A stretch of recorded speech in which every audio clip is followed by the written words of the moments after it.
Hey, what is going on, you guys? It is Mr. No Sleep here from Old School RuneScape, and welcome to a brand new video for you all today. So in today's video, I have for you guys loot from 3,000 Undead Druids. Now, before we get into the video, I do want to say I apologize that there has not been any uploads for about 2 weeks now. I did actually have some family that I have not seen in a very long time come and stay with me for about 10 days, so I haven't really been on RuneScape that much. But the good news is I did finish this video for you guys tonight, and 24 hours from right now, I will be uploading an amazing video that I've been working on for quite some time, so I do hope you guys enjoy these two videos this weekend. And also, one more side note in regards to the massive update and all of the new content that did come into the game just a few days ago. I am currently working on multiple new videos for that update, and the quest has already been completed on my account, so be on the lookout for that in about 3 to 5 days from now. And with all of that being said, let's finally get into today's video. 3,000 Undead Druids. So first things first, if you're going to be killing Undead Druids in this dungeon, which is north of the Woodcutting Guild in Zeah, just keep in mind they are undead, so always bring a salve amulet, whether you're using range or melee. And the reason you're going to want to bring a salve amulet is because you will receive a 20% damage boost, because what you're going to be killing is an Undead Druid and is actually considered a zombie, which I actually didn't know until I looked at the drop log and realized that the rarest drop that you can get from an Undead Druid is a zombie champion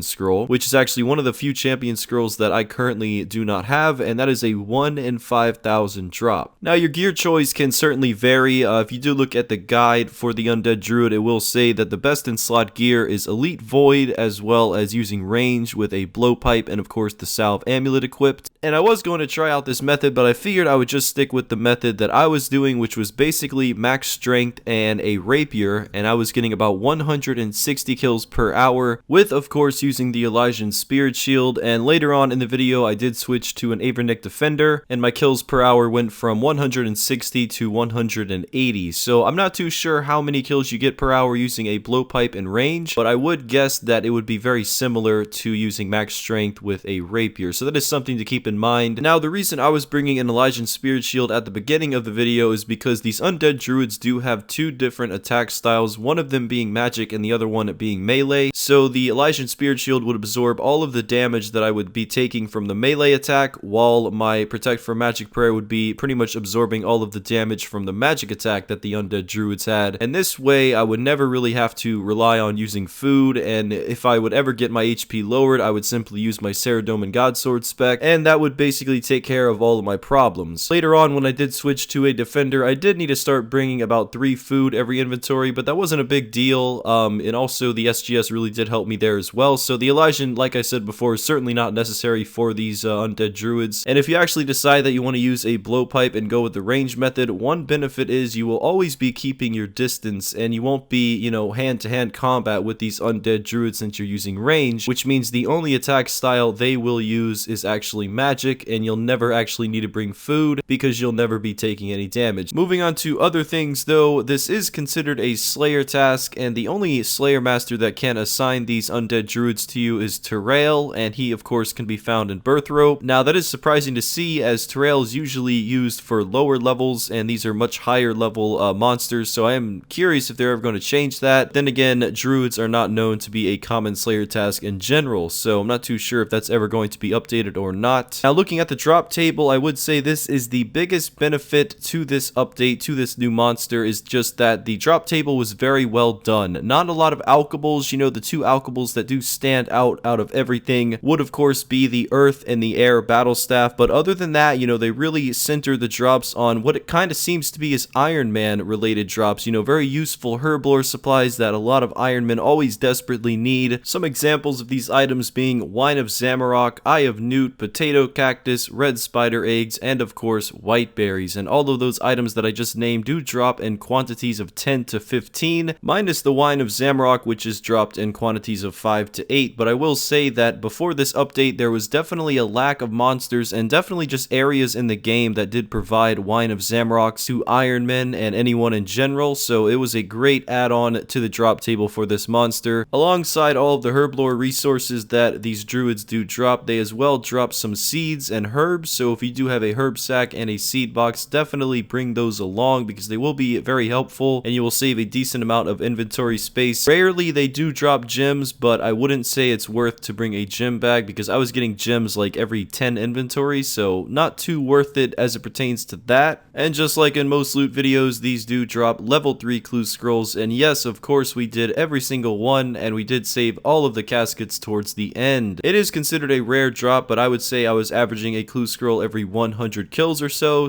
do expect it to be around that drop rate. Another rare drop found on the tables is the Mask of Renewal. I think that's how you pronounce that, and it is basically the same stats as a wizard hat, but for some reason, I guess for the fashion scape, kind of reminds me of the Joker from The Dark Knight, if you guys have ever seen that movie, you know, the smile. But yeah, anyway, it is a current price of 35k, so pretty expensive for the same stats of a wizard hat, but fashion goes a long way in this world. So yeah, that is another drop, probably the last drop that I have not spoke of on the rare drop table. I would say out of all of the drops that I have mentioned and all of the drops in general, the most exciting, the most intriguing drop of them all would be the Grubby Key. Now this key is at a current price of 38k and it is tradable, and the reason this key stands out to me is because it unlocks the Grubby Chest, which can be found in the Forthos dungeon. And although I did receive a lot of Grubby Keys from this video, I decided that I wasn't going to be opening the Grubby Chests during this video, during the price check part, because I do want to make a separate video on a ton of Grubby Keys. Just like I did a video of 25,000 Crystal Keys, I would love to do something similar to that with the Grubby Keys, so keep that in mind. Something that I also haven't mentioned yet is that these Undead Druids can be found in different parts of this dungeon. The reason that I used this room was because it was so close to that ladder to the west, and anytime these Undead Druids would become unaggressive to me and I would not be attacking them on a consistent basis, I would just click that ladder, which is one click away, and in about 20 seconds I would re-aggro all of them, making this a very good AFK method for training combat. So yeah, if you ever want to train combat and you can access this area, definitely look into it, because the profit, as you guys will see when we get to the price check, is really not too bad. And just this room is a great example of just how easy it is to re-aggro all of these monsters in this room. Now the room that I was using with all of these Undead Druids did have the most spawns, so for kills per hour you're looking at probably the best room choice to be that one. However, the design of the Forthos dungeon in general was so that it would be very self-sustainable and that you could always recharge your prayer using the altar, as well as opening that Grubby Chest and getting some unnoted food and many other things from it. So yeah, you can kind of go either way here. I myself was just going for the maximum amount of kills per hour, which I assume most people do, and that is why I went with the method that I did. But it is up to you. That is the lovely thing about this game. You can always choose your own style and your own way of doing something. And at this point I only had 500 kills left, so this was the final stretch of the video. And don't mind the name change, you know, for tomorrow's video, the video that I'm very ecstatic for, that would be the cause of the name change, the reason that I changed it. I didn't really go for, you know, a Druid username because I figured the Undead Druids, you know, although they are an enjoyable monster to kill, I think we can all agree, you know, there's nothing too exciting, nothing too crazy about this monster. It's just kind of another thing to show, another thing to talk about, and kind of move on to the next one after that. You know, there's nothing too crazy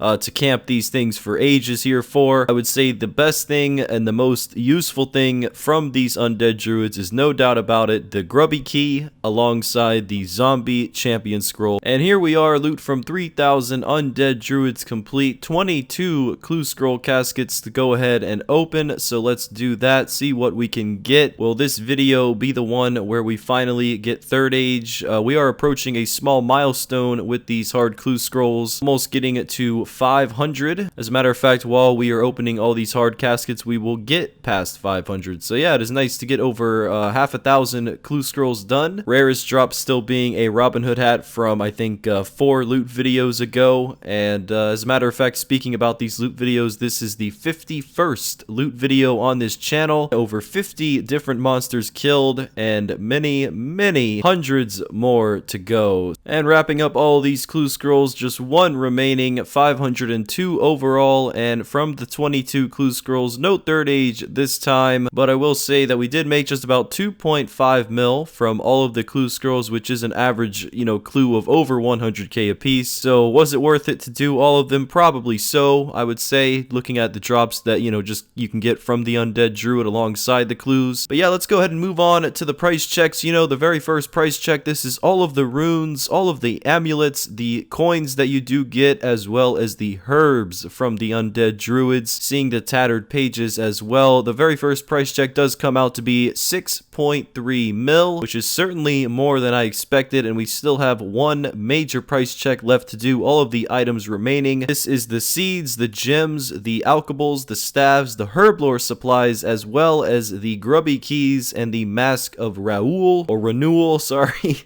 Same thing, whatever. But anyway, the second and final price check of the video coming out to be 5.3 mil. So we go ahead and we add 5.3 to the 6.3 that we got in the very first price check, and overall loot from 3,000 Undead Druids, not including the clue scrolls, comes out to be 11.6 mil. And if you are curious as to the amount that we did spend in supplies, overall the super combats, the prayer potions, we did spend anywhere from 1.5 to 2.5 mil on supplies. Would definitely say the clue scrolls covered the price of the supplies, and this did take around 20 to 25 hours to complete. Of course, you know, that includes the time that it took to do all the clue scrolls. And if you're curious as to what those tattered temple pages do, basically you can make a tome with all the pages, and you can turn the tome in to someone in the Arceus library, and you can get paid 1000 GP per page. So that is just to answer that question. I'm not too sure when I'm going to be doing that, but nevertheless, I will say I did enjoy doing this video, 3000 Undead Druids. I hope you guys enjoyed it as much as I enjoyed doing it, and if you didn't enjoy it, don't worry. Tomorrow night, I got a special one for you. So thank you guys for sticking with me. Do apologize for that 2-week absence. It will not happen for a very long time to come. A lot of grinding ahead, and I will see you guys next time. Until then, Mr. No Sleep,